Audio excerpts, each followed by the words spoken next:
Ayun guys, andito kami sa Tagaytay Sky Ranch. Ayun, alas 12 kami, nag-out ng unit. Then, pumunta kami dyan. Ay, nakita niyo yung shots ko. Ang ganda, diba? Insert lang natin. Ayun, nag-ikot-ikot lang naman kami dyan.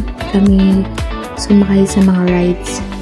Kasi, busog kami. Puro kami kain. Kain lang kami ng kain. Yan, lakad-lakad, ikot-ikot. Sobrang init pa kasi dyan. Kaya kung sasakay kayo ng rides ng alauna kasi yan dyan eh. Kaya tingnan nyo, sobrang init. Pero ang ganda ng view niya. Ayan, makikita nyo naman. And then, ayan. Umikot lang kami. Last na ikot na namin yan hanggang dun sa dulo. Yan, iimikot lang kami dyan.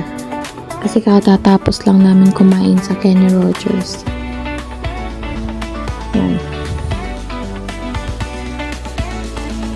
Kumuha lang kami ng konting videos para may naman kami. May remembrance. Pero hindi talaga kami sumakay sa mga rides. At yung kasama ko ay sobrang busog din at nahihilo daw siya. Baka magsuka.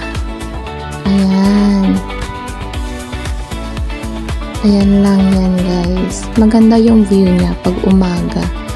Kaso sobrang init. Mas maganda pumunta kayo ng hapon na. Mga 4 or 5. Para hindi ganong mainit. Tsaka maganda yung view pag mga... Ayan, ito na yung exit. Papunta na kami ng exit. Ayan mo yung shots ko. Kumain kami sa Kenny Rogers. Yan.